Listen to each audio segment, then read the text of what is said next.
boleh saya terus terang belum kenal ini jemaat Pendeta Pitoy ini jemaat apa ya, Pendeta? Nyiur Melambai, Pak, namanya. Nyiur Melambai, wah luar biasa. Nyiur Melambai ya. Oke, puji Tuhan. Salam buat jemaat Nyiur Melambai dari Healing Way Indonesia, dari jemaat Dieng juga. Kita boleh bersama-sama saat ini mau belajar sesuatu. Sebelumnya boleh kita tunduk kepala berdoa. Belum mulai, mari kita berdoa. Tuhan, kami tahu Tuhan saat ini kami sedang berada di tengah-tengah situasi yang tidak menyenangkan. Namun kami percaya situasi yang tidak menyenangkan ini akan Tuhan gantikan dengan sukacita karena Tuhan hadir bersama-sama kami saat ini. Oh Tuhan, tolong kami bila mana kami akan mempelajari sesuatu yang penting bagi kehidupan kami, biarlah kami boleh dituntun oleh Tuhan untuk dapat melihat pentingnya mengikuti petunjuk-petunjuk Tuhan di dalam kehidupan kami. Tuhan sudah berjanji apabila kami mau mendengar suara Tuhan dan melakukan ketetapan-ketetapan Tuhan, maka Tuhan sendiri akan menjauhkan kami, bahkan menyembuhkan kami dari segala penyakit yang ditimpakan kepada orang tersebut. Tuhan, biarlah kami boleh terus belajar dan menyerahkan hidup kami sepenuhnya ke dalam tangan Tuhan. Biarlah kami boleh menjadi umat Tuhan yang kuat, sehat, dan juga umat Tuhan yang boleh berdiri di dalam terang kebenaran Tuhan untuk boleh menyampaikan kebenaran Tuhan ini kepada setiap orang di mana kami boleh bertemu. Terima kasih Tuhan, memberkati jemaat Nyiur Melambai, memberkati Pendeta Pitoy yang mengembalakan jemaat ini. Biarlah Tuhan boleh memberikan kesatuan, memberikan hikmat, agar jemaat ini boleh benar-benar menjadi mercusuar di tengah-tengah keadaan dunia saat ini, khususnya di Jakarta. Terima kasih Tuhan, di dalam nama Tuhan Yesus kami berdoa. Amin.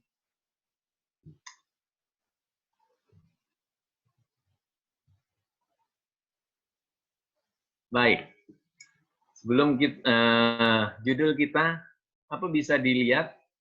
Sudah bisa dilihat PowerPoint-nya? Sudah bisa dilihat? Belum ya? Coba saya coba lagi.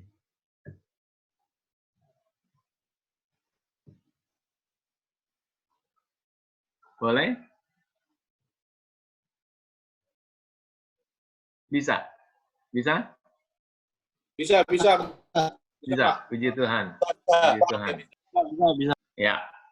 Jadi judul kita Let's Fight COVID-19. Mari kita lawan COVID-19, ya. Nah, sebelumnya saya mau buka dengan membaca ayat yang terdapat di dalam Lukas pasal yang ke-19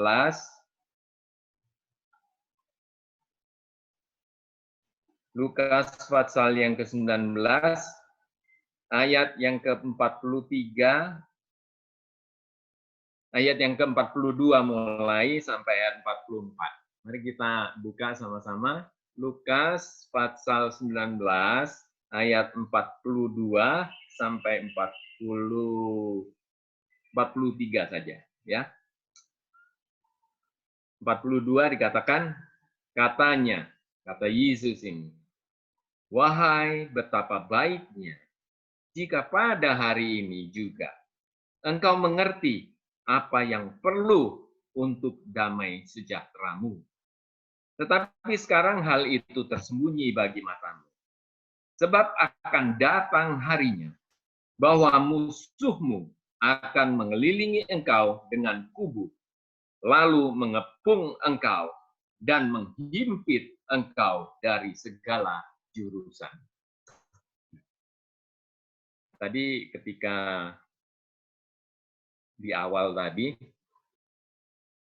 kita semua merasa merasa takut ya dengan keadaan seperti ini, khawatir, was-was, itu keadaannya. Tetapi sebagai umat Tuhan, tidak seharusnya kita takut. Tidak seharusnya kita khawatir menghadapi wabah penyakit yang memang sudah dinubuatkan oleh Tuhan sendiri. Kalau kita baca di dalam Matius 24 ayat 17, itu ayat 7 ya, ayat 7 Tuhan sudah menyatakan bahwa akan ada wabah penyakit. Dan saya pikir untuk kita yang hidup saat ini, wabah penyakit yang paling hebat saat ini adalah COVID-19.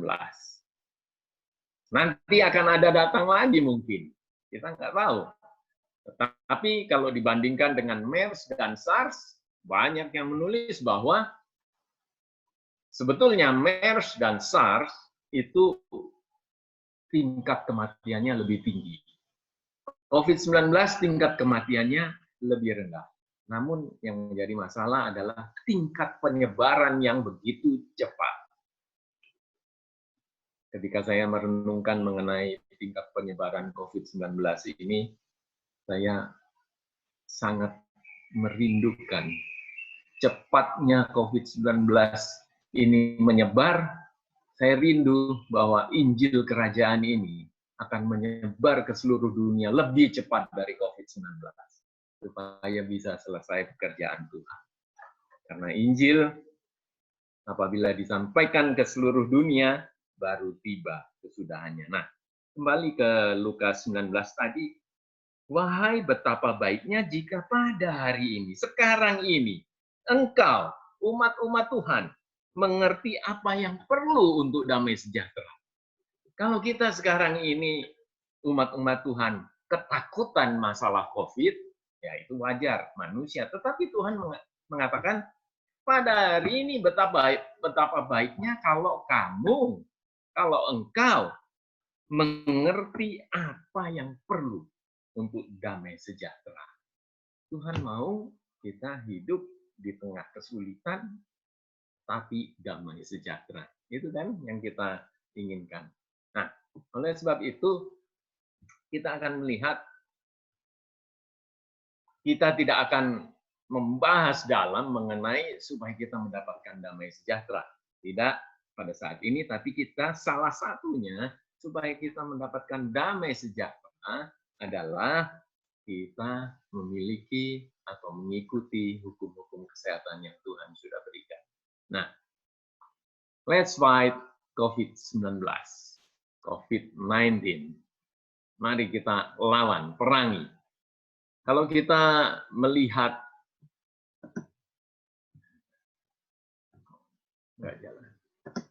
ini. Berbagai upaya telah dilakukan oleh pemerintah maupun setiap orang yang memegang tanggung jawab untuk mengupayakan supaya COVID-19 ini tidak menyebar lebih luas lagi. Banyak sekali yang diupayakan. Dan kita juga sudah melihat dari media massa apa saja yang bisa kita lakukan supaya penyebaran ini boleh dihambat, boleh dikurangi, bahkan boleh diselesaikan. Ya. Nah, pemerintah telah mencanangkan supaya kita di rumah saja. Nah, itulah sebabnya sekarang apa yang kita alami. Kita di rumah saja, tapi kita bisa ketemu, ya, melalui media yang ada ini kita boleh ketemu di rumah saja. Nah, anjuran yang sering kita ketahui adalah sering cuci tangan, ya kan? Itu anjurannya untuk mengurangi penyebaran. Sering cuci tangan. Kemudian, kalau batuk dan bersin, tutup. Tutupnya pakai apa? Boleh pakai tisu, tapi pakai siku ya. Begini. Nah, itu yang benar. Itu anjuran, dan kita sudah tahu semua mengenai hal ini. Kemudian jaga jarak, physical distancing. Ini juga dianjurkan, ya, physical distancing. Kemudian hindari sentuh mata, hidung, dan mulut. Nah, itu cara-cara atau kiat-kiat untuk menghindari atau mencegah penyebaran COVID-19 lebih jauh lagi. Tetapi itu semua dari luar. Itu semua untuk mencegah di luar, dan itu semua penting. Tetapi ada satu hal yang jauh lebih penting, yaitu untuk meningkatkan sistem imun, sistem kekebalan tubuh kita. Itu yang jauh lebih penting, ya. Karena apabila sistem kekebalan tubuh kita itu meningkat, maka atau kuat, tinggi sistem kekebalan tubuh kita itu, kalaupun COVID-19 masuk, maka bisa dikalahkan. Ya. Jadi ini hal yang penting, dan saya melihat di banyak media orang-orang, dokter-dokter menganjurkan tingkatkan sistem kekebalan. Dunia tahu itu, ya. Dan kita tahu bahwa Gereja Masih Advent hari ke-7 telah dikaruniai Tuhan dengan pemberian yang sangat berharga, yaitu terang reformasi kesehatan. Itu telah diberikan lama, ya. Namun harus diakui memang terhadap hal ini, kita, Gereja Masih Advent hari ke-7 yang sudah memiliki karunia yang luar biasa, yang bisa untuk meningkatkan sistem imun kita, kita meremehkan. Kita kurang memperhatikan. Namun, bersyukur ada COVID-19. Ada COVID-19, maka banyak orang sekarang yang rindu untuk hidup sehat. Kami di Malang ada rumah berkat, toko yang jual makanan-makanan sehat. Nah, ketika isu COVID ini datang, banyak sekali langganan-langganan baru yang datang ke rumah berkat. Banyak sekali. Itu tandanya bahwa sekarang orang lagi butuh kesehatan. Nah, Masih Advent hari ke-7 harus hidup di dalam kesehatan yang prima. Dan kita tahu bahwa hukum kesehatan yang kita sudah sering pelajari adalah New Start. New Start ini memang Tuhan sudah sediakan bagi kita, supaya kita bisa memiliki imun system, sistem kekebalan tubuh yang kuat. Saudara-saudara, pasti saudara-saudara sudah mendengarkan apa yang dinyatakan, seruan yang dinyatakan oleh Presiden GC, Ted Wilson, sebelum dicanangkan 100 hari berdoa. Jadi ketika isu COVID-19 ini datang, Pendeta Ted Wilson meminta kepada Masih Advent hari ke-7 seluruh dunia untuk apa? Yang pertama, pastikan Anda memiliki kedamaian bersama Allah. Itu yang pertama yang disuruhkan oleh Pendeta Ted Wilson. Itulah sebabnya tadi kita membaca di dalam Lukas 16 ayat 42 tadi, pada hari ini, biarlah engkau boleh mengerti apa yang kita butuhkan untuk damai sejahtera. Nah, saudara-saudara, kita punya satu pekabaran yang sangat luar biasa, yang Tuhan sudah berikan kepada Masih Advent hari ke-7, yaitu pekabaran malaikat ketiga, pekabaran 3 malaikat, dan secara khusus pekabaran malaikat ketiga yang berbicara banyak soal dibenarkan oleh Tuhan. Ketika kita berpegang teguh kepada Kristus sebagai pembenar kita, pada saat yang sama kita memiliki kedamaian. Dan seruan yang kedua adalah hidupkan pola hidup sehat New Start. Itu yang diserukan oleh Pendeta Ted Wilson, Presiden GC kita. Hidupkan pola hidup sehat New Start. Saya tidak tahu berapa banyak di jemaat Nyur Melambai yang sudah mulai menghidupkan pola hidup sehat New Start. Tapi seruan dari General Conference, hidupkan pola hidup sehat. Nah, itu yang akan kita bahas saat ini. Kemudian yang ketiga, kalau kita sudah memastikan ada kedamaian di dalam kehidupan kita, kemudian kita melaksanakan pola hidup sehat. Dari pengalaman hidup kita itu, mari kita bagikan yang kita miliki kepada orang lain. Dan saudara-saudara, kalau kita membagikan secara tidak sadar, imun sistem kita juga meningkat. Karena bahagia. Beberapa saat yang lalu, saya sempat sharing dengan teman yang sudah lama, namun belum juga bergabung dengan kita. Tapi ketika saya membagikan apa yang sementara terjadi, isu yang sementara terjadi, kemudian apa yang Tuhan sedang lakukan, dia menyatakan, saya sekarang baru lega. Ternyata memang harus hidup bergantung sama Tuhan. Nah, ketika membagikan itu, saya bahagianya minta ampun. Nah, ketika bahagia itu, sistem kekebalan tubuh saya yakin akan kuat. Nah, kita tahu New Start itu terdiri dari nutrisi, gerak badan, exercise, kemudian water, air, sunshine, temperance, bertarak, air, air, udara segar, kemudian rest, dan trust in God. Nah, inilah New Start. Tadi Pendeta Ted Wilson mengatakan, masih Advent hari ke-7. Jalankan atau hidupkan pola hidup sehat New Start. Untuk menghadapi apa? COVID-19. Itu yang diminta.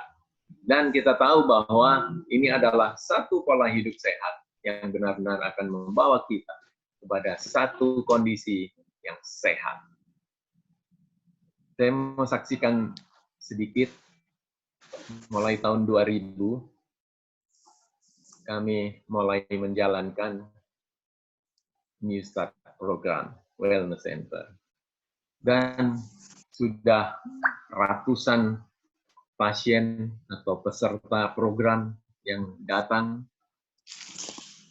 Saya nggak menghitung berapa, tapi di atas 500 yang pastinya.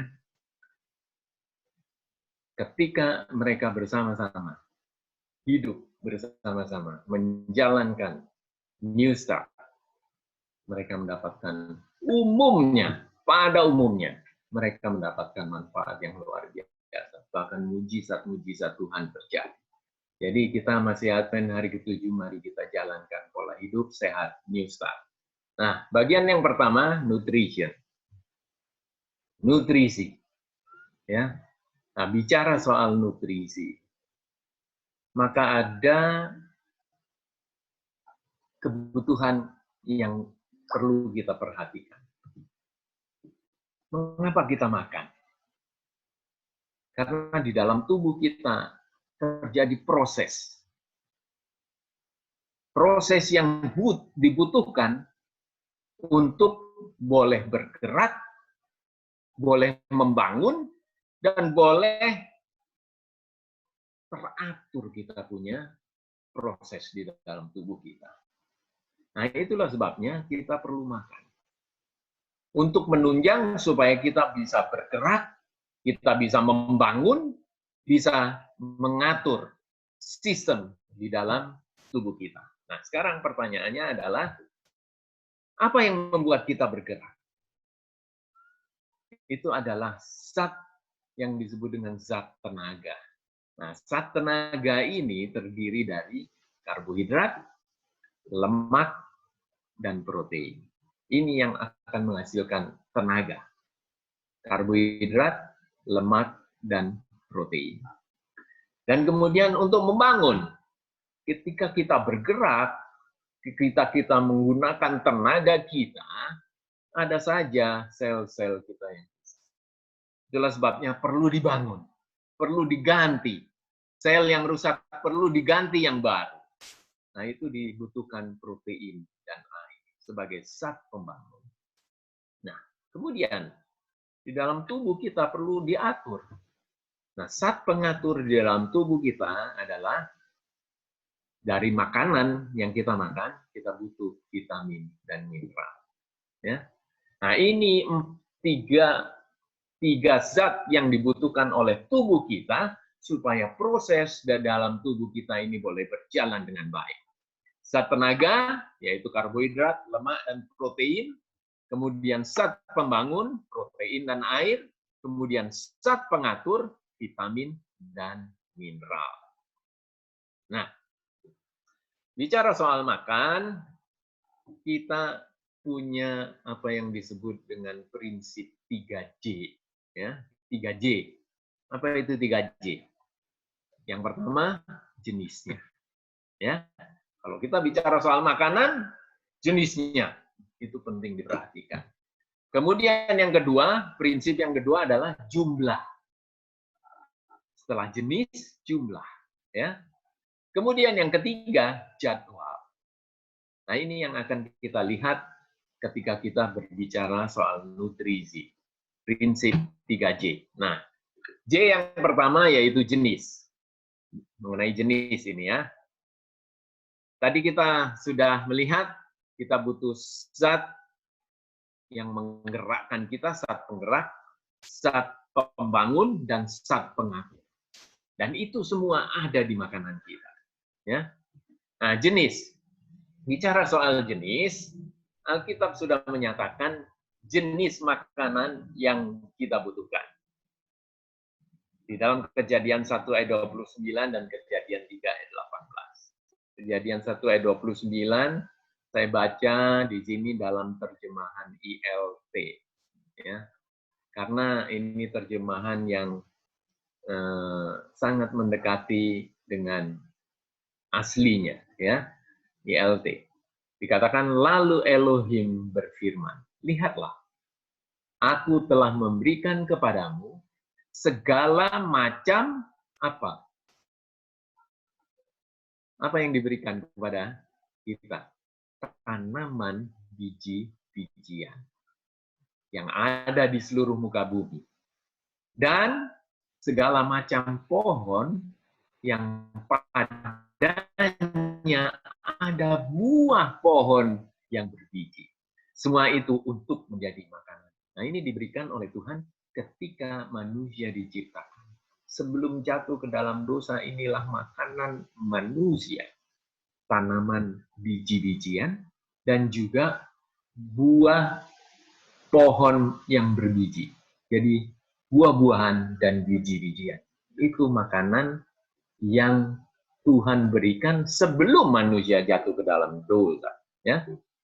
Nah, setelah manusia jatuh ke dalam dosa, Tuhan memberikan apa? Dan dia akan menghasilkan semak duri dan tanaman berduri bagimu, dan engkau akan memakan tumbuh-tumbuhan di padang. Inggrisnya herbs. Dan itu adalah sayur-sayuran. Jadi jenis makanan yang diberikan oleh Tuhan untuk manusia yang berdosa sekarang ini apa? Tanaman biji-bijian tetap sejak sebelum jatuh dalam dosa, buah-buahan itu tetap, dan ditambah dengan sayur-sayuran. Itu 3 jenis makanan. Nah, kemudian ada makanan yang diberikan oleh manusia, oleh Tuhan kepada manusia, yang diizinkan, bukan diberikan, diizinkan oleh Tuhan untuk dimakan oleh manusia, yaitu pada saat air baku. Pada saat itu tanaman, biji-bijian, pohon, buah-buahan, sayuran pada saat itu nggak ada. Makanya boleh makan daging. Darurat. Tapi katanya darahnya harus dibuang.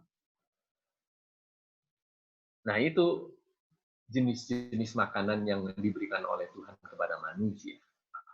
Namun kembali kita melihat bahwa makanan yang terbaik adalah makanan yang terdapat di dalam Kejadian. Nah, ya, puji Tuhan, saya sejak lahir belum pernah mencicipi apa yang namanya daging, apa yang namanya ikan, ayam, nggak pernah. Tuhan izinkan itu terjadi di dalam kehidupan saya dan saya sangat bersyukur. Oleh sebab saya tidak perlu bergumul untuk meninggalkan makanan daging, nggak perlu. Sudah dari sononya sudah begitu. Jadi, kalaupun ada yang menyajikan atau minta saya untuk makan daging, saya nggak akan mau. Karena, apa ya, geli, jijik. Nah, itu yang terjadi. Makanya nggak pernah kepingin. Jadi nggak ada pergumulan. Tetapi, saudara-saudara, itu berkat dari Tuhan yang Tuhan sampaikan. Tetapi, bagi saudara-saudara yang saat ini mungkin masih suka makan makanan daging, marilah kita sama-sama bergumul. Saya tidak lebih hebat dari saudara-saudara. Justru ketika Tuhan menolong saudara-saudara untuk meninggalkan makanan daging dan kembali ke makanan yang alami, maka itulah kemenangan yang Tuhan berikan kepada saudara-saudara. Dan itu sangat menyenangkan. Nah, ini jenis. Nah, kalau kita perhatikan, sebelum kita ke sana, saudara-saudara, coba bayangkan, mana yang lebih enak menurut saudara-saudara, biji-bijian, kacang-kacangan, buah-buahan dibanding sayuran. Mana yang lebih enak?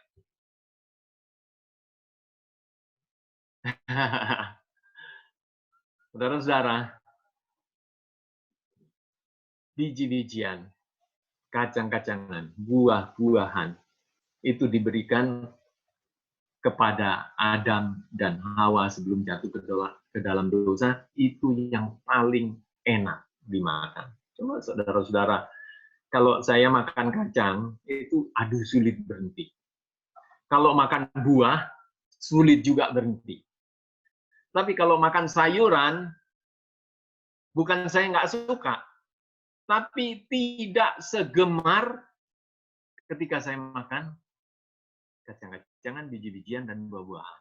Itu berarti bahwa makanan yang diberikan oleh Tuhan kepada manusia itu adalah the best food. Kemudian yang diberikan setelah jatuh ke dalam dosa itu sebetulnya adalah obat bagi kita. Karena kita jatuh ke dalam dosa, kita akan lemah. Kita membutuhkan sayur-sayuran supaya kita boleh memiliki kesehatan. Ya, jadi Tuhan itu sangat mengasihi kita, memberikan yang terbaik kepada kita, bukan yang second best, enggak, the best. Itu yang Tuhan berikan. Nah, kalau bicara soal makanan, mengenai jenis, maka kita perlu melihat apa yang disebut dengan makanan pelangi. Kalau yang sebelah kiri, kita lihat di situ biji-bijian, kacang-kacangan, berwarna-warni. Luar biasa ya. Tuhan ciptakan itu berwarna-warni supaya menarik buat kita. Kemudian yang sebelah kanan itu ada sayuran dan buah-buahan juga berwarna-warni. Ya. Dan setiap warna itu punya manfaat yang luar biasa. Itulah sebabnya kalau kita mau sehat, pilih makanan berwarna-warni, ya. Karena saya seringkali pergi ke tempat-tempat makan, melihat anak-anak yang masih kecil, anak-anak yang di bawah belasan tahun itu, makanan mereka hanya 2 warna. warna putih sama coklat. Apa yang putih? Nasi putih. Yang coklat apa? Ayam goreng. Cuman itu yang mereka seringkali makan. Nggak berwarna, warnanya, aduh, simple sekali. Ya, tapi Tuhan mau kita bervariasi, berwarna-warni makanan kita. Kita melihat kalau merah, sebagai contoh, merah. Apa yang merah? Tomat, stroberi, semangka, itu merah. Nah, itu mengandung likopen untuk melindungi kita dari kanker prostat. Beet, merah tua, ya. Itu beet mengandung besi. Ya. Mengandung asam folat. Cranberry, merah juga, ya. Itu memiliki kualitas antibiotik yang kuat. Itu warna merah, ya. Kemudian warna hijau. Hijau kaya kalsium, asam folat, potasium, lutein, zeaxanthin, kaya antioksidan. Ya, itu yang hijau. Apa saja yang hijau-hijau. Ya. Nah, dikatakan kale, saudara-saudara tahu ya, sayur kale. Nah, kalau di Indonesia cukup mahal ya.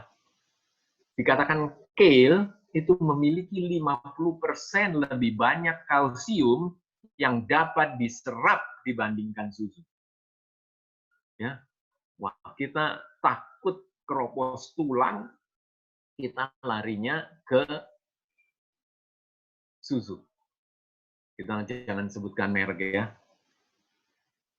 Susu yang diperkaya dengan kalsium. Tetapi Tuhan sudah menyediakan dari tanaman-tanaman hijau itu banyak mengandung kalsium. Jadi saudara-saudara kalau takut osteoporosis, makan sayur. Sayur-sayuran, any kind of sayur-sayuran yang hijau-hijau itu, ya. Kemudian kuning dan oranye, wortel contohnya, itu sumber beta karotin yang sangat luar biasa. Nanas kuning ya, itu memiliki antiinflamasi secara alami. Nanas dan yang lain-lain. Kuning oranye. Kemudian biru dan ungu. Biru dan ungu, contohnya anggur. Dia memiliki flavonoid yang bisa mengurangi kekentalan darah kita. Ya, biasanya kalau kita sakit jantung atau sakit stroke, biasanya kasih obat untuk mengencerkan darah kita. Ya, nah anggur ini memiliki zat yang bisa mengurangi kekentalan. Blackberry, elderberry, memerangi virus. Coba Pak. Elderberry, blueberry. Nah, sayangnya kita sulit ya untuk mendapatkan hal ini di Indonesia. Tetapi saya percaya bahwa kalau kita mau selidiki, kita mau cari, di Indonesia ada. Yang warnanya biru, ungu, ya. Ada ketela ungu. Nah, itu. Dan lain-lain. Juwet, ya, ada juwet. Nah, namun belum ada aja yang menyelidiki apa yang ada di situ, ya. Nah, itu mengenai makanan. Pelangi. Jadi bervariasi. Kalau kita mau makan bervariasi, ya. Nah, kemudian mengenai karbohidrat, ya. Kita lebih suka makan yang simple karbohidrat. Kenapa? Karena nggak usah susah-susah makannya dan lebih enak. Contoh roti putih. Roti yang putih itu simple karbohidrat. Kita makan, belum sempat dikunyah baik-baik, sudah masuk sendiri. Tapi yang dianjurkan di sini adalah makanan yang dikatakan kompleks karbohidrat. Buah-buahan, sayur-sayuran, biji-bijian yang utuh, gandum utuh. Nah, itu kompleks karbohidrat.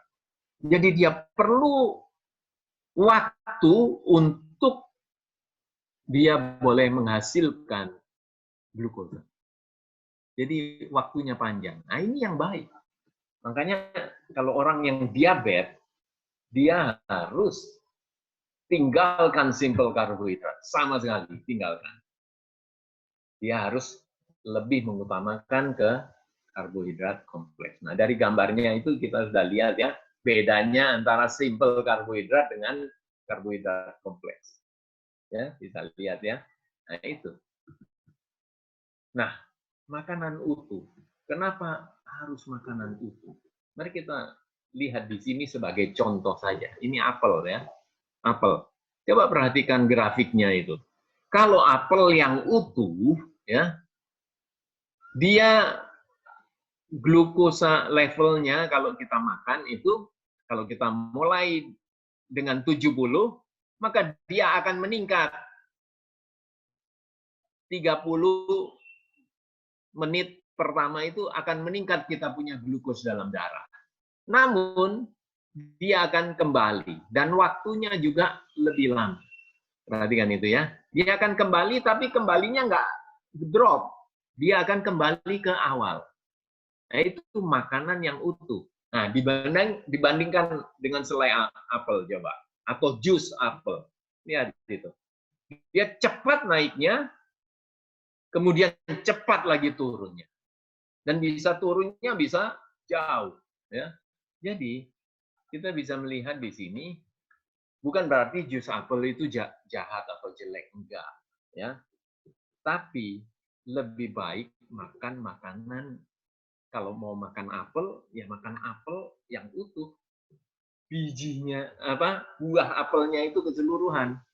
Nah, itu lebih baik daripada kita mau bikin selai, kita mau bikin jus, dan sebagainya. Lebih baik yang utuh. Ya, grafik ini menunjukkan bahwa makanan utuh itu jauh lebih baik. Nah, kalau kita perhatikan lagi di sini, makanan utuh. Ini kita masih bicara soal jenis. Agak panjang sedikit mengenai makanan, karena biasanya makanan ini yang paling diperhatikan orang. Ya. Nah, coba perhatikan di situ. Perbandingan antara roti gandum utuh, roti putih yang diperkaya, dan roti putih yang biasa. Lihat itu, kadar-kadarnya. Kalau roti gandum utuh, dia full semua. Jadi zat-zat yang dibutuhkan oleh tubuh kita itu lengkap. Fibernya lengkap, besinya lengkap, zinc-nya lengkap. Itu roti gandum utuh. Ya. Nah, kalau roti gandum yang diperkaya, kita bisa lihat sendiri. Nggak bisa lengkap. Ya, namanya ciptaan Tuhan pasti lebih unggul lah ya, daripada ciptaan manusia. Nah, kemudian kalau kita lihat roti putih yang biasa, sangat kurang dia punya gizi. Ya. Itulah sebabnya, kalau kita mau sehat, pilih jenis makanan yang terdiri dari makanan yang utuh. Itu penting banget. Ya. Beras, jangan beras putih, tapi beras merah, beras coklat, beras hitam, itu makanan kita. Kalau roti, pilih roti gandum yang utuh. Ya. Saya bukan mau promosi, tapi saya bersyukur pada Tuhan karena setelah melalui eksperimen yang begitu panjang, akhirnya Tuhan izinkan untuk bisa bikin roti gandum yang terdiri dari tepung gandum utuh 100%. Dan sekarang di Malang, banyak orang yang cari roti itu. Karena mereka sudah sadar kesehatan. Saya bikin yang 100%, bikin yang 50%. Yang 50% sedikit sekali laku, tapi yang 100% lebih banyak laku. Artinya bahwa orang sekarang sudah banyak yang sadar sehat. Ya. Nah, bagaimana dengan kita? Jangan mau kalah dengan orang-orang di luar sana. Ya.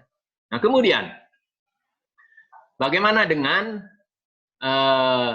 makanan yang berbasis tumbuhan dibandingkan dengan makanan hewani? Itu lihat. bahwa makanan berbasis tumbuhan itu jauh memiliki nutrisi yang lebih lengkap. Jauh, ya, dibandingkan makanan hewani. Makanan hewani nilainya rendah-rendah, tapi makanan dari tumbuh-tumbuhan dia punya nutrisi jauh lebih tinggi. Sangat jauh, beda banget. Ya. Jadi jelas sekali di sini bahwa untuk memilih jenis-jenis makanan, marilah kita pilih dengan bijaksana.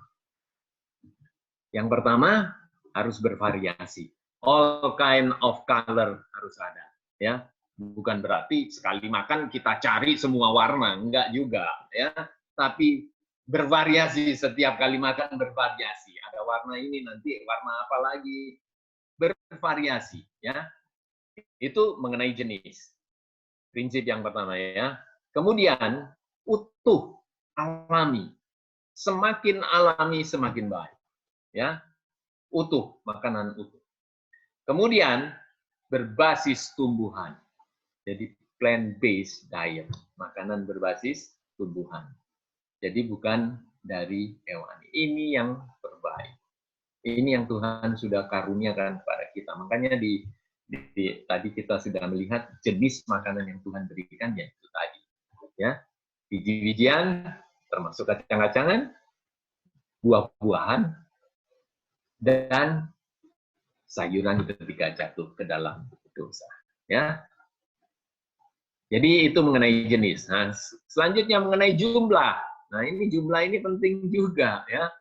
Kalau kita mau sehat, dalam hal nutrisi, kita harus perhatikan jenisnya, tapi juga jumlahnya. Bagaimana jumlahnya? Nah, ini sekarang yang terkenal, My Plate, isi piringku. Ya. Jadi, isi piringku, kalau kita perhatikan di sini, kalau piring kita dibagi dua, ya, dibagi dua, maka yang sepertiga dari separuh tadi itu terdiri dari buah-buahan. Yang 2/3 dari sayuran. Berarti apa? 1/6 dari buah-buahan. Berapa per 6? 4/6 dari sayuran. Ya. Kemudian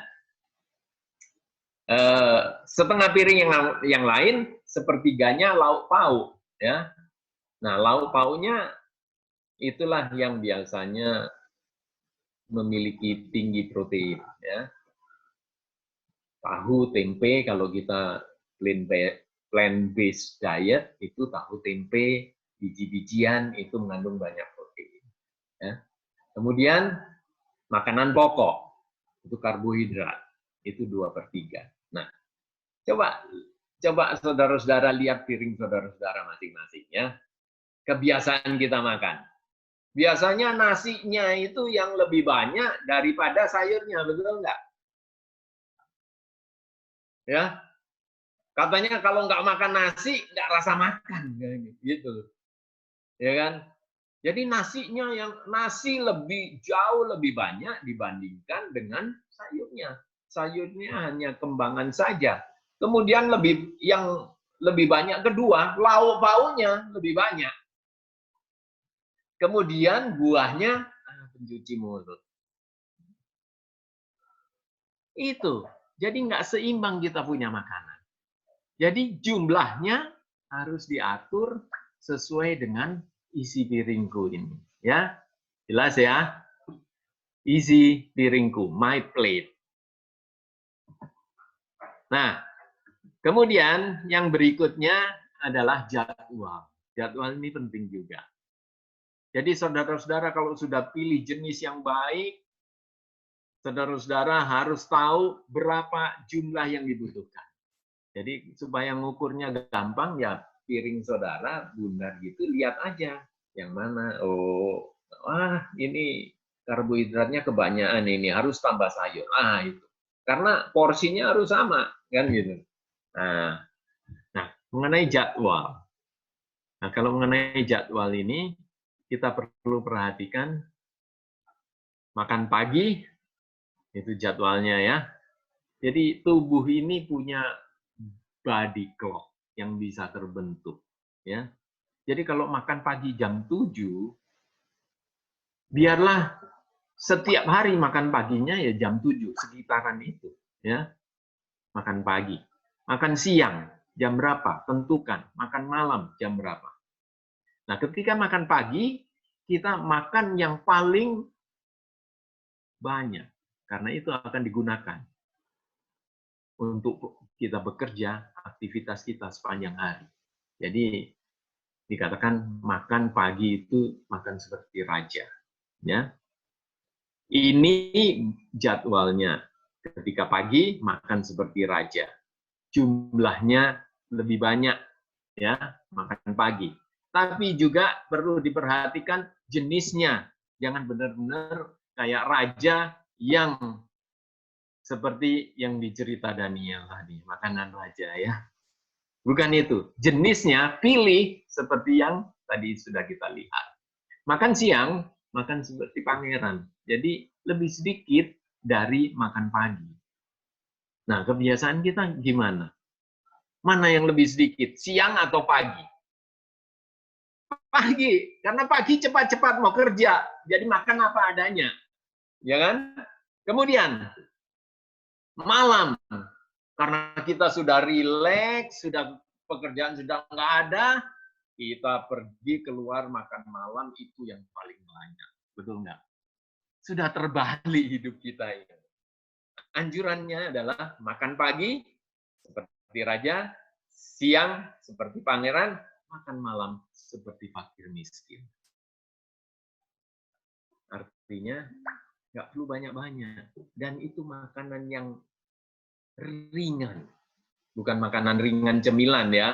Makanan yang ringan, yang mudah, sangat mudah dicerna. Itu untuk makan malam. Ya. Jadi jadwalnya harus tetap. Jangan acak. Oh, hari ini makan pagi jam 7, besok makan pagi jam 9. Itu tidak baik bagi tubuh kita. Jadi jadwalnya harus tetap. Kemudian, mengenai jadwal, hindari ngemil atau makan di antara jam makan. Hindari. Kenapa perlu dihindari? Karena kalau kita di antara makan pagi, makan siang, di antaranya kita ngemil, nggak berhenti-berhenti kita punya proses pencernaan.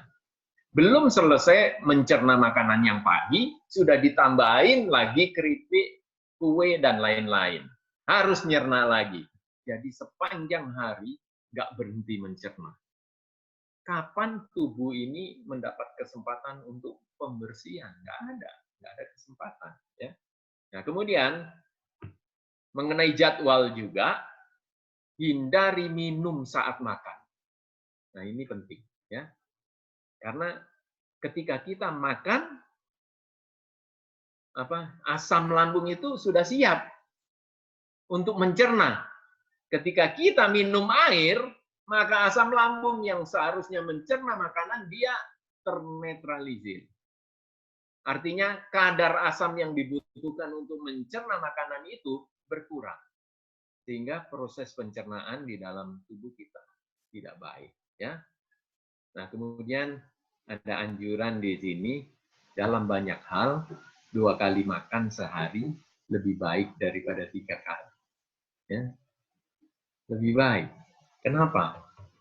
Yang pertama, yang paling saudara-saudara senangin adalah 2 kali makan sehari itu ongkosnya lebih murah daripada 3 kali makan. Betul nggak? Ya toh? Itu yang kita senangin biasanya. Tapi kita nggak suka mengikuti 2 kali makan sehari ini karena kita sudah terbiasa dengan 3 kali makan sehari.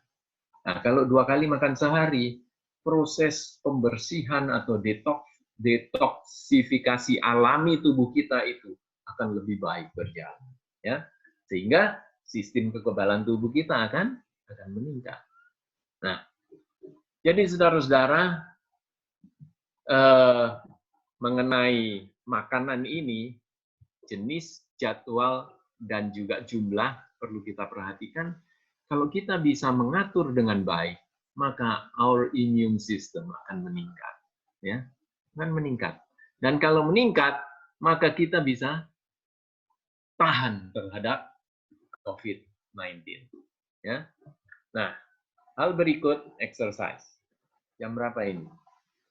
Sudah 5:30, pendeta. Exercise. Kita cepat-cepat ya. Ini sudah pendek-pendek ini. Yang berikutnya ya. Exercise. Dari Jakarta, CNN Indonesia.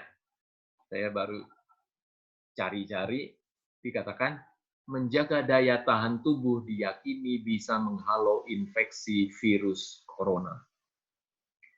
Bisa dipastikan salah satu yang perlu Anda lakukan agar daya tahan tubuh terjaga adalah olahraga atau aktivitas fisik. Ini sudah dinyatakan banyak artikel-artikel yang menyatakan mengenai hal ini banyak sekali ya. Gerak badan ini sangat dibutuhkan. Saya belajar untuk setiap hari gerak badan. Jalan kaki. Luar biasanya sekarang ini semenjak COVID-19 ini menyerang, lebih banyak orang yang berolahraga sekarang. Dan saya bersyukur. Makanya COVID-19 ini berkat juga buat kita semua. Ya, berkat. Bukan sesuatu yang harus kita takutkan, tetapi ini adalah kiriman dari setan, tapi Tuhan gunakan untuk membangkitkan kita atau mempertobatkan kita dari kondisi kita mungkin yang buruk sebelumnya. Ya, jadi berkat juga. Pokoknya Tuhan itu penuh berkat, luar biasa. Jadi gerak badan itu bisa meningkatkan sistem kekebalan tubuh kita. Dikatakan setiap orang dewasa seharusnya melakukan kegiatan fisik sedang selama 30 menit atau lebih. Dan sebaiknya setiap hari sepanjang minggu atau minimal 5 kali seminggu. Ya, kita berolahraga. Minimal, ya. Dikatakan berjalanlah bila memungkinkan dalam segala kesempatan. Nah, ini. Kita pergi sedikit dekat saja maunya naik mobil. Atau naik sepeda motor. Nggak mau. Jalan nggak mau. Ya. Tapi dikatakan di sini berjalanlah bila memungkinkan dalam segala kesempatan. Nah, ya saya nggak menganjurkan saudara-saudara yang bekerja di lantai 40 kemudian naik tangga. Enggak juga. Tapi gunakan kesempatan untuk naik tangga beberapa tingkat, ya, baru naik lift. Itu lebih baik, ya. Jalan kaki adalah olahraga yang terbaik sebab dengan berjalan kaki semua otot digerakkan. Itu. Jadi gerak badan, mengenai gerak badan ini, kita yang terbaik adalah berolahraga di luar ruangan, jangan di dalam ruangan. Karena di luar ruangan kita bisa bergaul dengan alam, kita bisa menikmati ciptaan Tuhan, kita bisa juga dapatkan sinar matahari sambil berolahraga. Kemudian olahraga juga kalau dilakukan 30-40 menit, maka itu akan membuat sendi-sendi kita, otot-otot kita itu terlatih. Ya. 30-40 menit. Kemudian olahraga juga bisa dilakukan sedikit-sedikit mungkin waktu kita sibuk. Ya. Ambil waktu. Pagi mungkin 10-15 menit. Nanti istirahat makan siang ambil waktu untuk olahraga. Atau pulang kerja kita berolahraga. Boleh. Ya. Lakukanlah pemanasan dan peregangan sebelum dan sesudah berolahraga. Ini penting. Ya. Kemudian jalan kaki dan berenang adalah olahraga terbaik. Dan yang dianjurkan oleh Roh Nubuat juga, kalau kita habis makan, selesai makan, itu ambil waktu untuk jalan, jangan duduk atau tidur. Ya, memang biasanya habis makan tuh ngantuk. Enak kalau tidur ya, take a nap. Tapi dianjurkan jalan, tapi bukan jalan seperti kita olahraga, jalan cepat, enggak. Jalan pelan-pelan, putar-putar, mungkin keliling kantor atau keliling rumah, mungkin ya. Itu perlu untuk membantu pencernaan makanan. Nah, ini mengenai gerak badan. Di dalam healthful living, tidak ada gerak badan yang dapat menggantikan jalan kaki. Dengan melakukan hal ini, peredaran darah diperbaiki secara besar-besaran. Berjalan kaki dalam semua kasus, di mana memungkinkan, merupakan penyembuh terbaik untuk tubuh yang sakit. Karena gerak badan ini menggunakan semua organ tubuh. Tidak ada gerak badan yang mampu menggantikan jalan kaki. Murah, meriah, nggak perlu bayar, tapi manfaatnya besar, jalan kaki. Oke? Nah, berikutnya. Masih ada waktu? Masih boleh lanjut? Water atau air.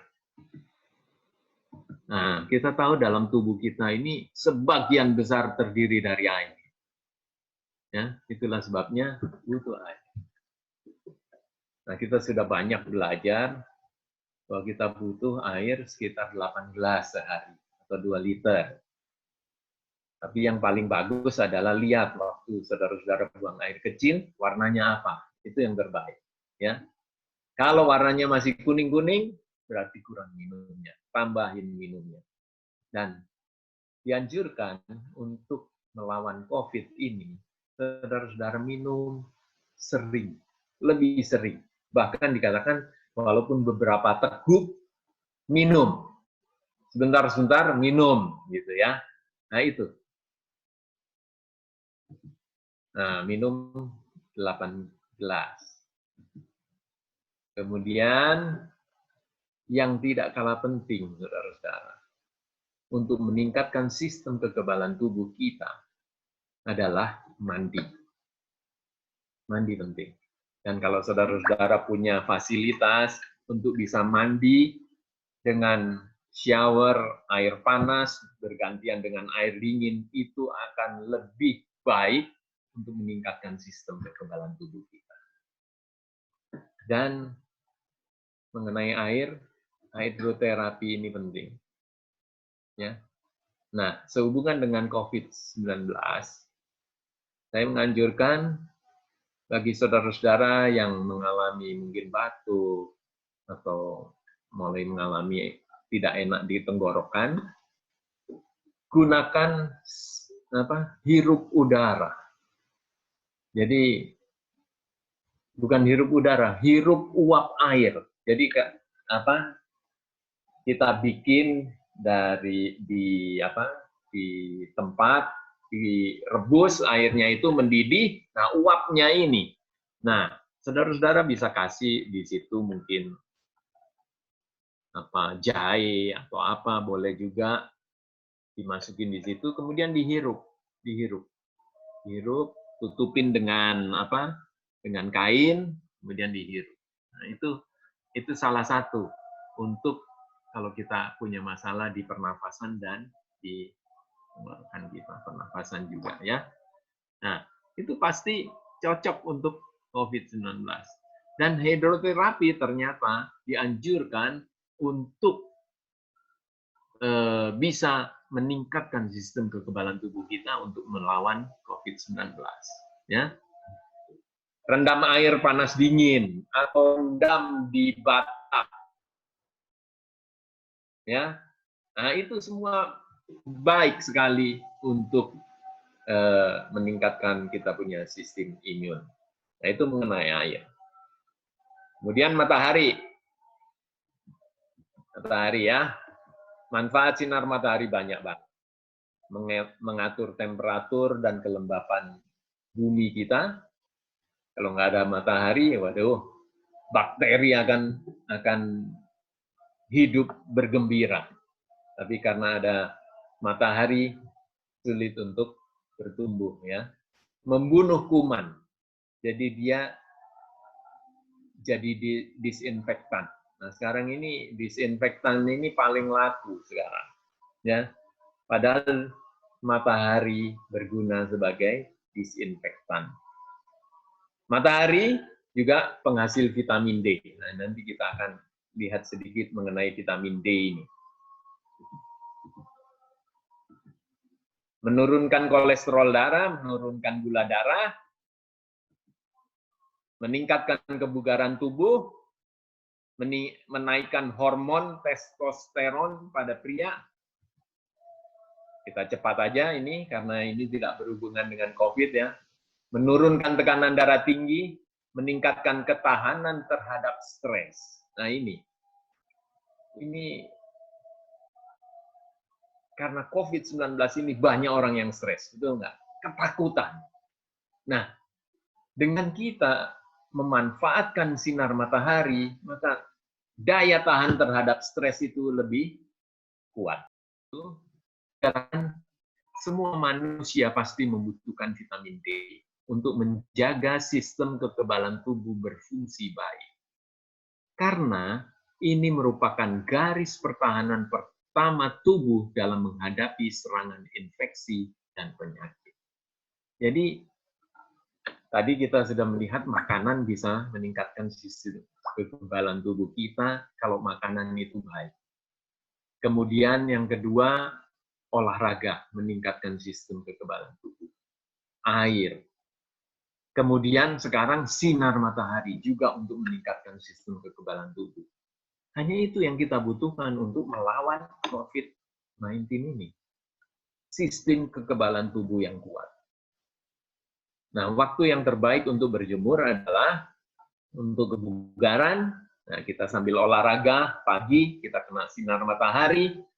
Nah, sebelum jam 9, sudah jam 3 sore, boleh juga kalau nggak sempat pagi, kita bisa mendapatkan manfaat sinar matahari. Tapi untuk vitamin D, belakangan ini jadi kontroversi juga ya. Ada yang bilang ini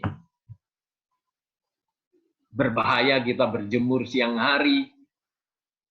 Ada yang bilang tidak, asal sebentar saja, dan lain-lain. Tapi yang pasti adalah kita membutuhkan UVB untuk supaya tubuh kita bisa menghasilkan vitamin D, ya, UVB, dan itu ada pada saat siang. Itulah sebabnya kalau jemur jangan lama-lama, 10 menit paling lama cukup untuk mendapatkan vitamin D. Karena vitamin D ini bisa meningkatkan sistem kekebalan tubuh kita, ya. Nah, kemudian bertarak sudah jelas. Bertarak, pantang total dari bahan-bahan yang berbahaya dan menggunakan secukupnya bahan-bahan yang bermanfaat. Artinya, waduh, semangka itu baik karena mengandung likopen, katakan. Maka karena bagus, saya makan yang bagus itu sehari 1 kintal. Nah, ya saya bikin ekstrim supaya apa? Walaupun itu menyehatkan, makanlah secukupnya, jangan berlebihan. Kadang-kadang kita kalau sudah suka, apalagi biasanya makan kacang ini. Makan kacang itu nggak boleh banyak-banyak, ya.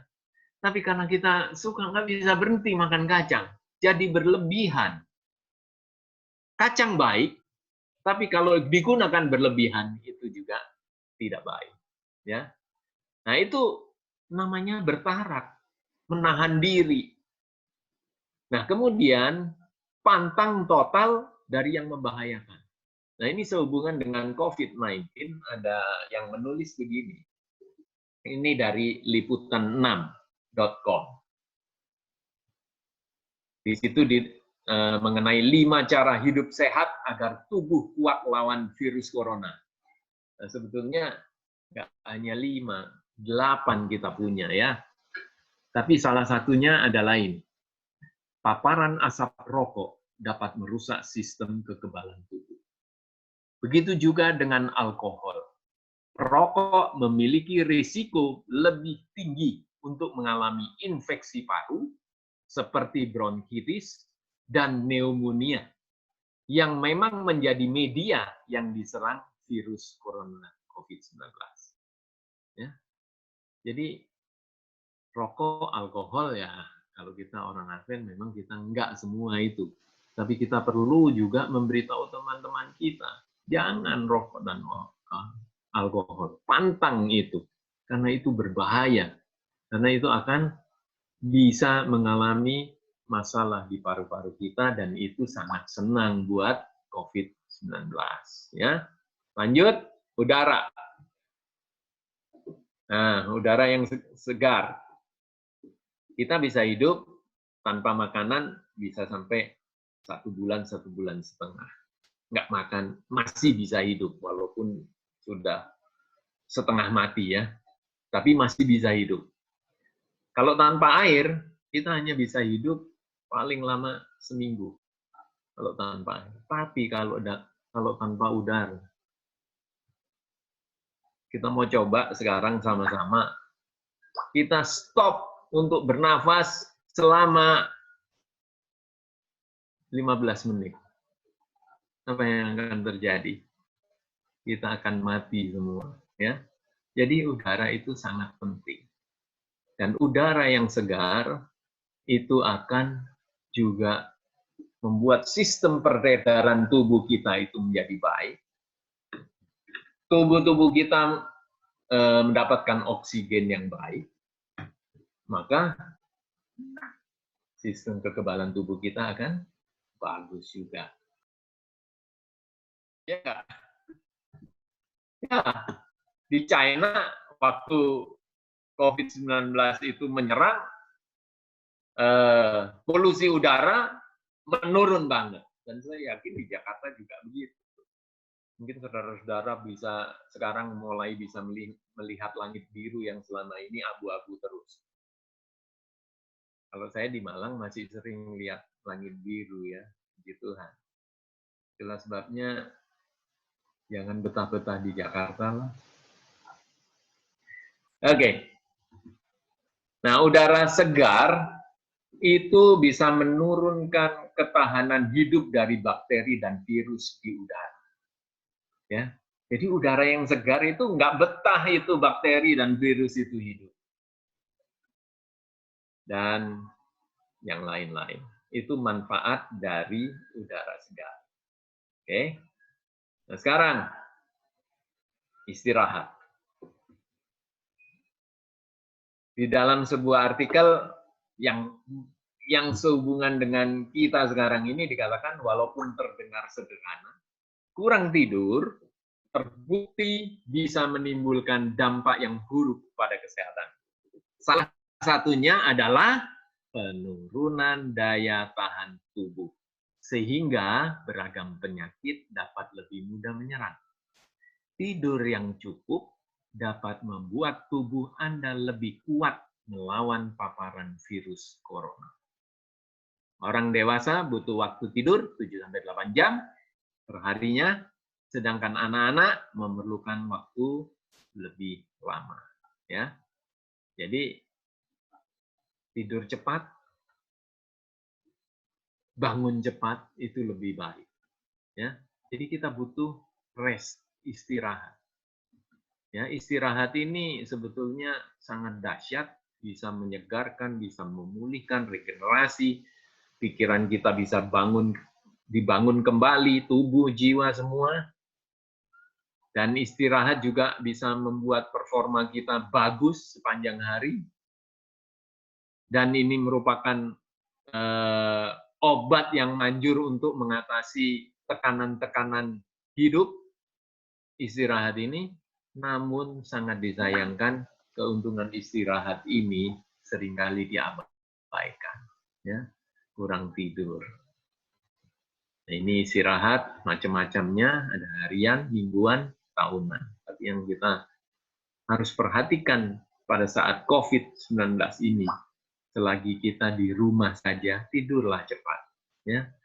Jangan gunakan waktu kita nonton televisi sampai jauh malam. Jangan. Selagi kita bisa berada di rumah, pakailah waktu dengan baik. Baca Alkitab, berkumpul dengan keluarga, makan makanan yang sehat, dan tidur lebih awal. Nah, itu yang kita perlukan ya. Nah, Dr. Belloc dan Breslow meneliti bahwa orang yang dapat tidur 7-8 jam setiap malam mempunyai kesehatan yang lebih baik daripada orang yang tidur lebih sedikit atau lebih lama. Jadi, bagi kita yang dewasa, 7-8 jam cukup. Jangan kurang, tapi juga jangan lebih. Katanya, kalau lebih juga, kesehatan kita nggak bagus. Jadi cukup-cukup saja. Nah, itu temperance ya. Benjamin Franklin bilang, cepat tidur dan cepat bangun menjadikan seorang sehat, kaya, dan bijaksana. Nah, itu. Ya. Jadi perlu kita istirahat. Istirahat bisa meningkatkan sistem kekebalan tubuh kita. Nah, yang terakhir, percaya kepada Allah. Nah, saya tidak akan bahas banyak mengenai hal ini, tapi saya ingin menyaksikan satu kesaksian saja yang sering kali saya bawakan, yaitu mengenai apa yang dialami oleh Dr. Lorin Day. Ini Dr. Lorin Day. Ya. Dr. Lorin Day ini satu saat dia didiagnosa ada kanker. Ya. Jadi di dalam biopsi hanya dalam waktu 2 minggu sudah jadi seperti ini. Ya. Dan dia begitu menderita. Dan Dr. Lorin Day dia seorang ahli bedah. Kerjanya juga luar biasa. Seorang ahli bedah di Amerika. Nah, teman-teman dokter, karena dia menolak untuk menjalani terapi kanker secara umum, dia menolak itu, maka teman-teman dokternya bilang, kamu akan mati. Kamu ada kanker, kamu akan mati.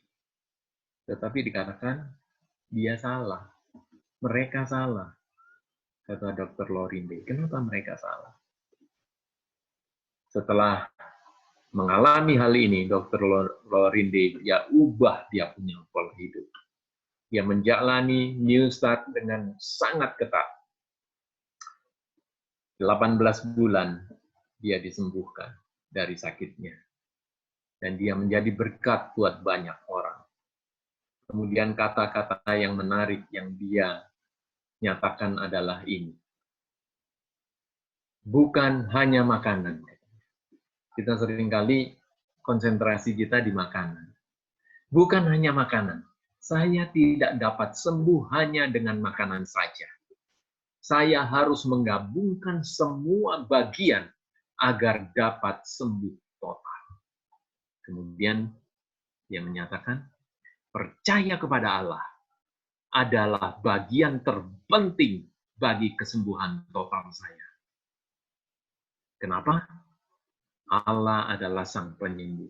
Dia satu-satunya yang mengetahui secara pasti masalah di dalam diri Anda dan tahu secara pasti bagaimana membuat Anda sembuh. Dan dia ingin memiliki hubungan yang akrab dengan Anda setiap hari. Dia akan memberi Anda kekuatan, keteguhan hati, kebulatan tekad, dan disiplin diri untuk mengikuti semua rencananya jika Anda meminta kepadanya setiap hari. Saudara-saudara, untuk melakukan New Start bukan hal yang mudah. Banyak pergumulan yang saudara-saudara akan hadapi, tetapi dikatakan kalau kita percaya kepada Allah dan memiliki hubungan yang dekat dengan Dia, katanya Allah akan memberi kekuatan dan disiplin kepada kita untuk bisa menjalani semua itu. Luangkan waktu Anda setiap hari bersamanya dan Anda akan mengenal Dia sebagai seorang sahabat. Ingat, Segala perkara dapat kutanggung di dalam Dia yang memberi kekuatan kepadaku. Saudara-saudara, pada saat ini banyak orang yang ketakutan dengan COVID-19. Satu-satunya obat untuk mengalahkan ketakutan hanyalah trust in God. Hanya itu. Saudara-saudara, trust in God, percaya kepada Allah adalah merupakan bagian terpenting, kata Dr. Lorinde. Bagian terpenting. Kalau kita stres, imun sistem kita ikut stres. Tapi kalau kita gembira, kita bahagia walaupun mengalami situasi yang seperti ini, dikatakan tadi damai sejahtera itu ada di dalam diri kita, maka imun sistem kita juga akan kuat, sehat. Dan saudara-saudara, saat ini Dr. Lorinde sudah umur 80 lebih, masih sehat. Bayangkan. Ini ketika dia umur 80. Mungkin tahun, 2 tahun, 3 tahun lalu.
Saudara-saudara, kita tunggu sedikit.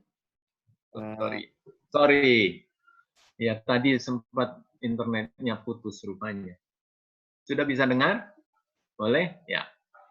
Nah, thank you. Jadi, kalau kita new start itu lengkap. NEWSTART.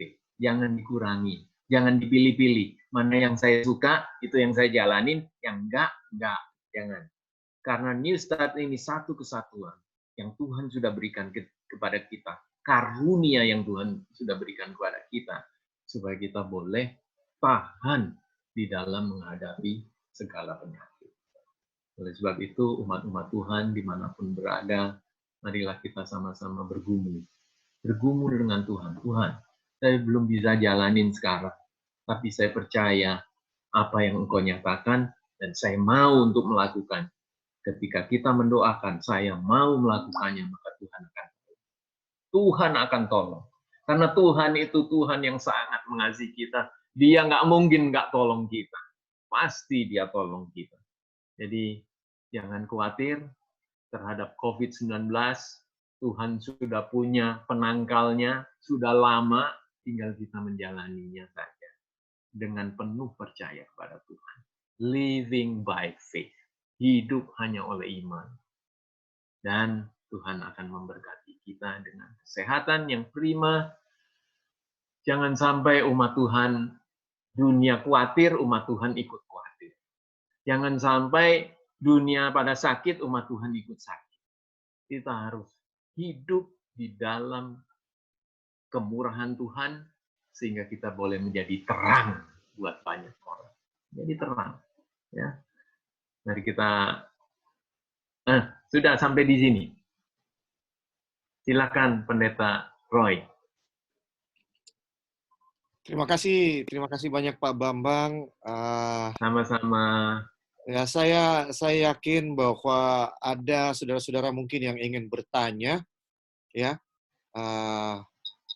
Bisa ya Pak Bambang untuk mengentertain beberapa pertanyaan dari saudara kita. Mudah-mudahan. Ya, Kalau bisa dijawab, kalau nggak bisa, ya Tuhan nanti yang jawab langsung. Ya, silakan. silakan kalau ada yang mau bertanya. Saya boleh minum sebentar ya? Ya, silakan minum dulu Pak. Ya, nanti saya juga mau bertanya ini. Ya, silakan. Baik, terima kasih. Jadi sore hari ini tadinya saya berpikir bahwa kita akan mendapatkan penjelasan yang lebih detail tentang apa sebenarnya COVID-19 itu. Tapi mungkin ini lebih kepada new start-nya ya Pak ya. Ya, karena itu yang diminta. Ya, apakah mungkin Pak Bambang adalah praktisi kesehatan juga? Apakah itu Pak mungkin? Saya awam aja Pak. Oh oke, baik deh kalau gitu. Ya. Saya coba mau tanya, karena kan banyak sekali beredar begini, informasi tentang COVID-19 itu tidak akan menular kepada anak-anak kecil, iya kan? Nah, jadi itu yang saya mau tanya, dan juga saya mau untuk mendapatkan informasi yang lurus tentang penyebaran, karena kan kelihatannya bahwa COVID-19 itu lebih kepada orang-orang yang rentannya itu yang sudah tua ya gitu, atau umur 50 tahun ke atas. Tetapi dalam kasus sekarang ini, pada misalnya kita tidak pernah dapat informasi bahwa ada anak kecil yang tertular dengan COVID-19 itu. Tadinya saya ingin tanyakan kenapa sampai bahwa virus itu tidak akan terkena kepada anak kecil. Dan ya, itu satu. Yang kedua Pak, kalau punya bicara mengenai masalah new start sendiri Pak ya. Memang tadi kalau punya saya lihat apa yang simple karbo dan kompleks karbo. Ya, bahwa memang sekarang ini lebih kepada kita condong kepada bagaimana kita harus menjaga kesehatan kita sendiri. Tentu dengan makanan dan minuman serta asupan yang lain yang lebih cukup. Tapi kan dalam arti ini, apalagi dalam situasi yang sekarang seperti ini pun, mungkin kalau bicara tentang pola makan dari simple karbo dan kompleks karbo, tidak semua orang yang bisa untuk melakukan itu. Karena satu, mungkin ketersediaan tidak ada. Ada juga kan mungkin banyak dari saudara-saudara kita, yang jujur saja bahwa mereka pun istilah katanya hidup hanya untuk sekali saja. Artinya mungkin satu hari ini hanya itu saja. Belum tahu nanti sebentar ada dan lain sebagainya. Nah, jadi artinya kita harus ada pengaturan untuk manajemen stres dan lain sebagainya juga. Jadi ada orang-orang yang seperti itu. Tapi Pak, ya jujur saja Pak, makan tempe pun bisa saja orang darah tinggi, ya. Kenapa? Kalau baru pulang pagi makan tempe, siang makan tempe, malam makan tempe Pak, pas pulang lihat tempe lagi Pak, nggak naik darah orang itu Pak. Ya itu mungkin cuma sekedar informasi saja Pak. Iya kan Pak. Jadi, itulah yang perlu untuk kita sampaikan juga Pak. Ya, mungkin saudara sudah tahu lah ya bagaimana ya. Jadi artinya seperti itu Pak. Dan kalau umpamanya kita mau menerapkan sekarang untuk yang kompleks karbo, semua suka, ya, semua suka untuk melaksanakan itu. Kembali bahwa kalau umpamanya ditanya apakah mereka punya kemampuan untuk membeli itu juga jadi masalah Pak. Tentu ini perlu ada manajemen ya saya boleh sebutkan sebagai life management. Bagaimana kita harus bisa mengatur pola makan itu sendiri, dan juga dengan keberadaan kita sendiri yang ada di rumah. Demikian Pak, mungkin yang bisa sampaikan. Amin. Sudah boleh dijawab, Pendeta? Ya Pak. Oh ya, oke. Tadi mengenai anak kecil ya. Anak kecil, sebetulnya saya pernah dengar, tapi itu apa betul atau tidak, ada anak kecil yang kena COVID-19. Namun, angka paling kecil memang anak kecil. Kenapa? Karena mereka masih punya sistem kekebalan yang cukup tinggi. Sementara kenapa orang-orang tua yang lebih banyak yang kena dan lebih banyak yang mengalami kematian mengenai COVID-19 ini, itu adalah orang-orang yang sistem kekebalan tubuhnya, memang kita semakin umur, sistem kekebalan kita akan semakin rentan semakin menurun. Nah, itulah sebabnya lebih banyak orang-orang tua yang tertular COVID-19 ini. Nah, jadi sebetulnya masalahnya adalah di sistem kekebalan tubuh. Kalau sistem kekebalan tubuh, karena kan sama aja, terpaparnya kan risikonya semua orang sama juga, ya. Tapi ada yang bisa bertahan, ada yang tidak mampu bertahan, ya.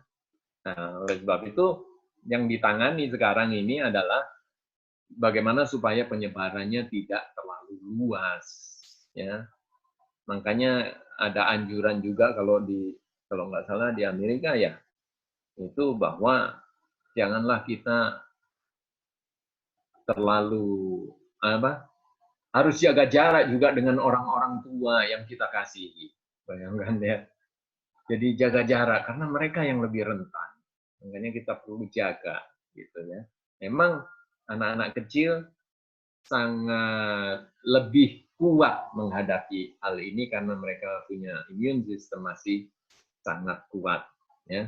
Mungkin itu yang bisa saya jawab sehubungan dengan pertanyaan yang pertama. Kemudian mengenai boleh begitu Pak Kedi Sakul ya? Iya Pak, boleh. Ya. Nah, itu yang pertama, yang kedua yang bisa saya bilang adalah begini. Tuhan sudah punya kabar baik bagi kita semua, ya. Nah, memang kita nggak bisa menjalani dengan sempurna semuanya sesuai dengan kondisi kita masing-masing. Tetapi yang penting begini, yang penting adalah bahwa apabila ini Tuhan sudah berikan, apakah kita mau meminta pertolongan Tuhan supaya kita boleh menjalaninya sesuai dengan kondisi yang kita miliki. Kalau kita sudah jujur di hadapan Tuhan, kemudian kita minta kekuatan kepada Tuhan untuk dapat menjalani semua ini, dan tentunya nggak tempe pagi, siang, sore ya. Karena ingat tadi J yang pertama jenis ya, harus bervariasi, itu juga harus diingat ya. Nah, memang terbatas, tapi sesuai dengan kemampuan kita masing-masing, kalau kita jalani dengan jujur oleh iman menjalaninya, maka berkat Tuhan itu akan tersalur. Beda dengan kalau ada ini, nggak bisa kita, nggak mungkinlah kita melakukannya, nggak mungkin itu. Maka sudah tertutup itu berkat Tuhan. Karena apa? Karena kita nggak percaya, kita nggak mau, gitu ya. Kita nggak mau menjalani, ya kan beda situasinya. Tapi kalau saya nggak bisa, saya hanya bisanya itu beli sayur kangkung dan sayur bayam. Kalau suruh beli kil yang nggak mampu saya. Nah, apakah Tuhan nggak bisa memberkati kangkung dan bayam itu? Pasti Tuhan berkati dan kita akan mendapatkan manfaat yang besar.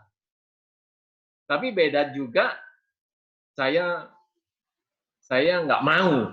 Nah itu lain ya Pak ceritanya ya. Kalau saya nggak mau, saya nggak percaya, nggak mau ikutin, nah itu lain ceritanya. Tapi saya sudah mau ikutin, saya percaya Tuhan pasti berkati. Tuhan nggak kurang-kurang berkatnya.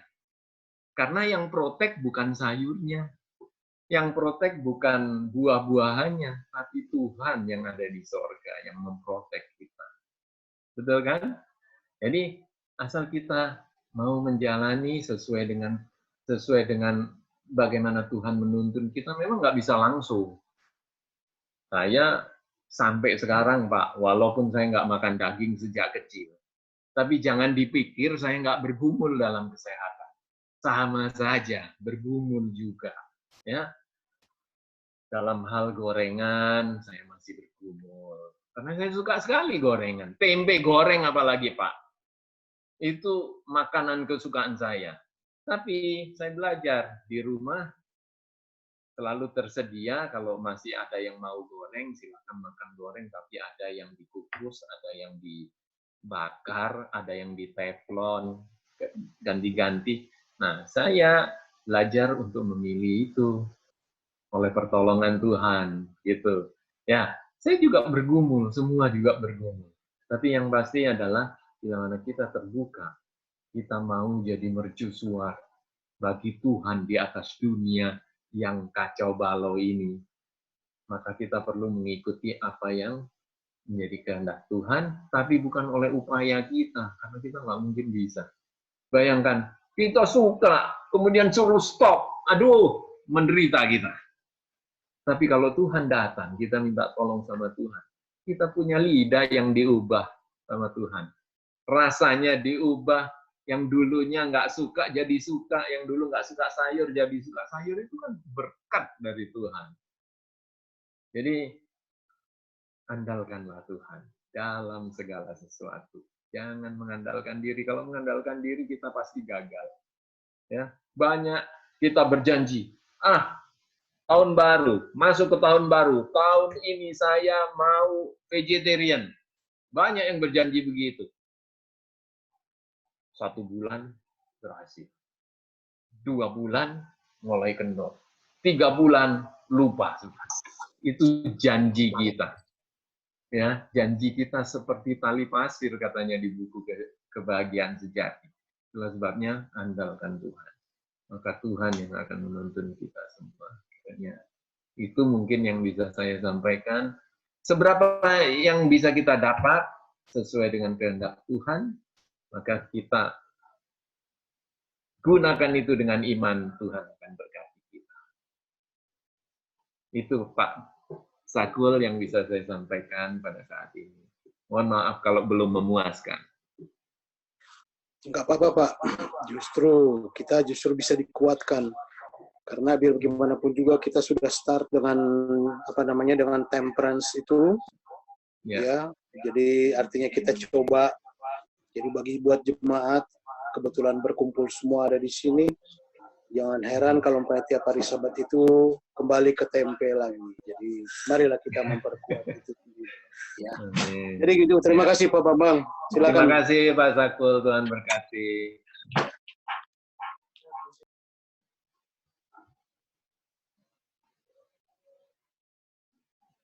Ada lagi, Neta? Silakan kalau masih ada pertanyaan.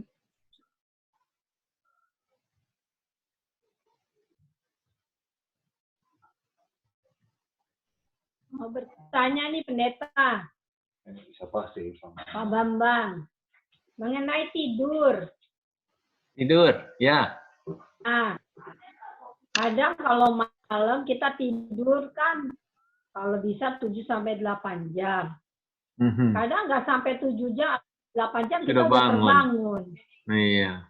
Iya, terus mau nyenyak lagi udah sulit Pak Bambang. Iya. Satu, terus kedua, kalau kita siangnya nih tidurnya sampai 3 jam. Malamnya bisa tidur 7 jam. Itu nggak kelebihan tuh. Sedangkan kita umurnya sudah kepala 6. Bagaimana tuh Pak Bambang? Iya. Jadi banyak tidur di gereja kali. Justru karena saya kerja terus, saya susah untuk tidur siang. Jadi kalau nggak ngantuk banget, nggak bisa tidur.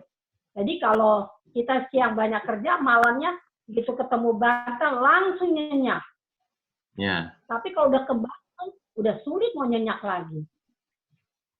Dengan Ibu Claudia ya?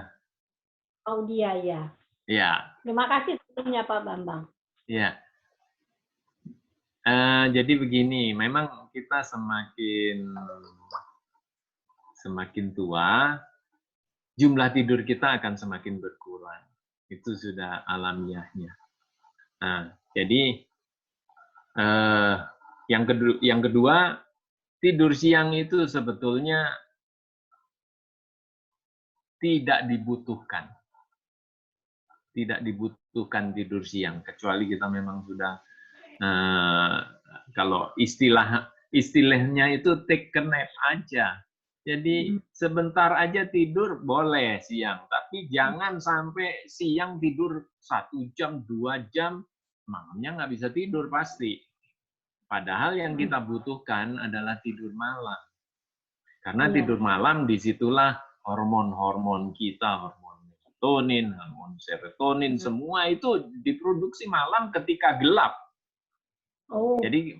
Jadi jangan tidur dengan lampu menyala. Nah itu nggak bisa hormon-hormon itu berproduksi. Harus gelap supaya kita tidur memang kualitas tidur kita baik. Kita nggak sempat bahas mengenai tidur secara mendalam ya, tetapi yang pasti adalah siang jangan tidur lama-lama. Take a nap aja boleh. Apalagi kalau kita sudah umur ya Bu ya. Kalau sudah umur ini baru duduk sebentar sudah langsung ketiduran ya. Nah, saya harus mengaku juga sama pendeta juga, kalau saya duduk dengar khotbah seringkali juga hilang. Nah itu gejala-gejala manula. Tapi itulah, jangan tidur siang, cukup aktivitas kita secara fisik, makanya butuh olahraga. Kemudian kita juga butuh sebelum tidur, bagus kita mandi air hangat. Mandi air hangat supaya kita rileks, dan jangan makan dekat tidur. Ya. Itu mengganggu tidur kita. Nah, kalau semua itu mudah-mudahan kita bisa tidur lebih baik. Kualitas tidur kita bisa lebih baik. Dan kalau kita nggak bisa sampai 7-8 jam karena kita sudah semakin tua, ya syukuri aja. Yang penting kualitas tidurnya bagus. Gitu. Boleh begitu Bu Lisyasa? Tambah lagi tadi Pak Bambang bilang kalau bisa mandinya pakai air hangat.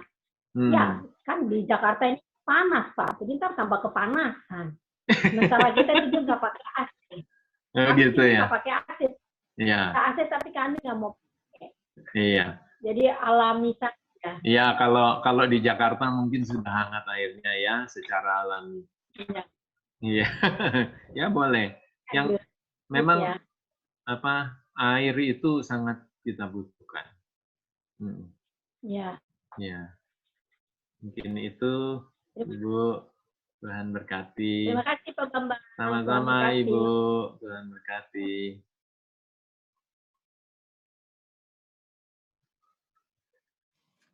Oke, terima kasih Pak Bambang. Ya. Pendeta.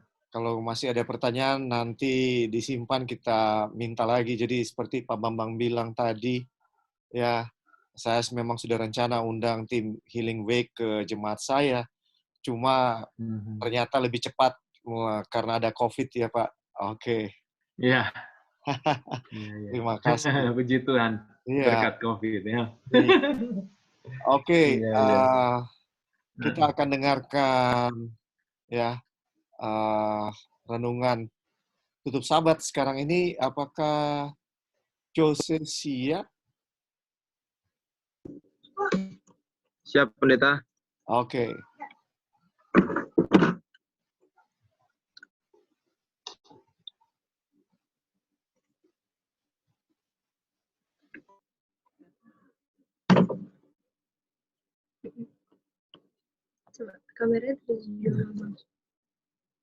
Shalom, selamat Sabat bagi kita semua.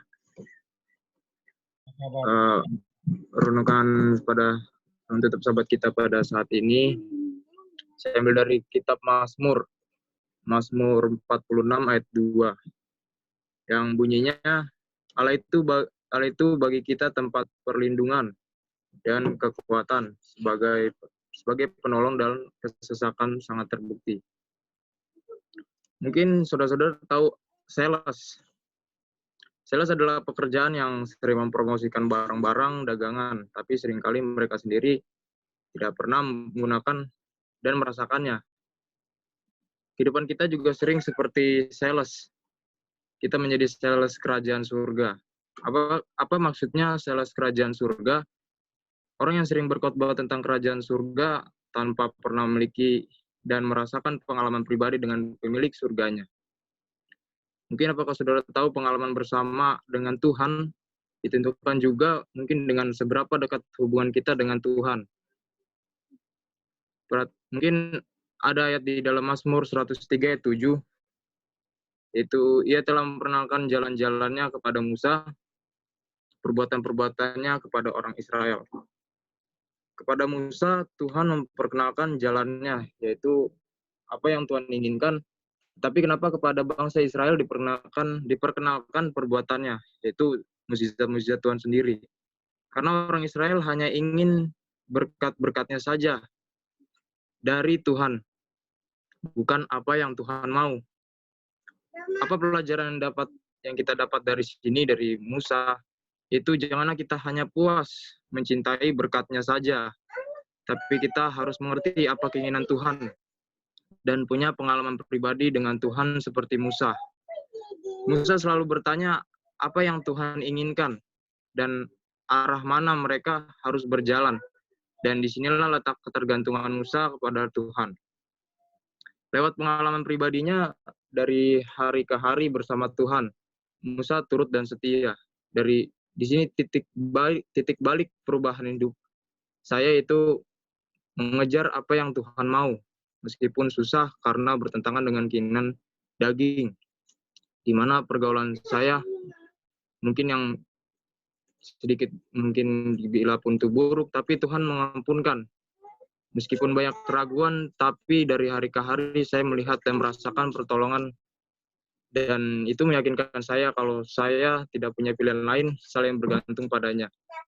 Doa saya akhir-akhir ini adalah, yaitu Tuhan, Kau tahu cara menggunakan saya dengan baik.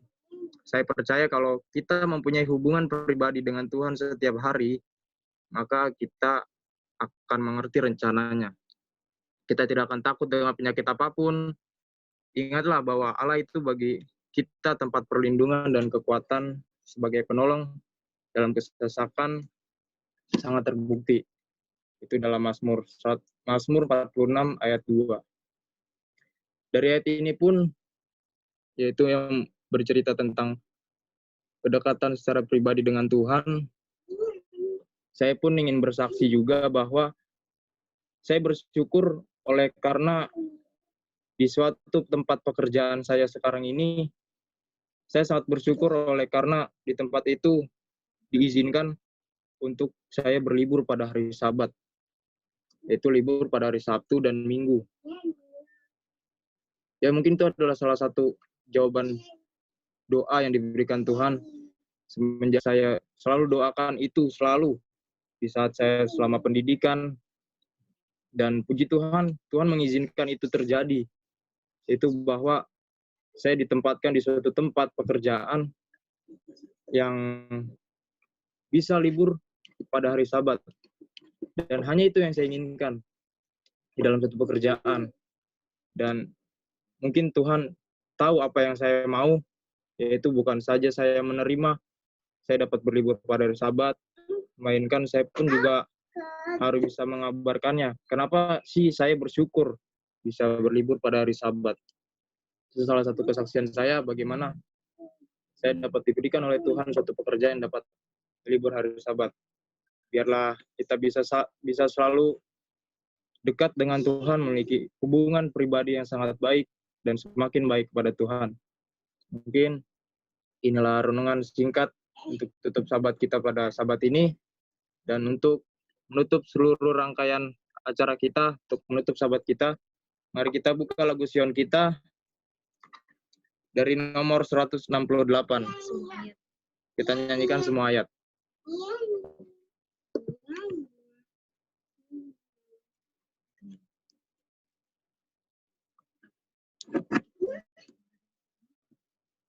Kita nyanyikan sama-sama.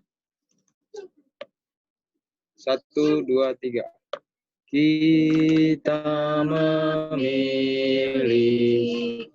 pengharapan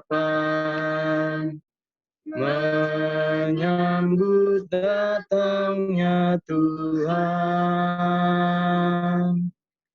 Iman kita hanya pada Kristus, dalam sabdanya yang kudus. Sekarang tiba waktunya semua bangsa di dunia bangkit dan bersoraklah, haleluya, Dia Raja. Kita memiliki pengharapan menyambut datangnya Tuhan. Ayat 2. Kita bersama di dalam Tuhan, bersatu dalam kasih, mengasihi pada semua insan yang rindu kasih Tuhan. Segeralah kita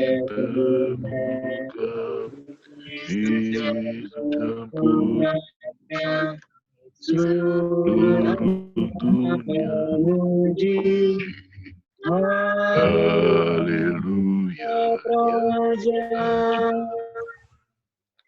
Iman dan kasih Tuhan dalam Kristus dipadukan.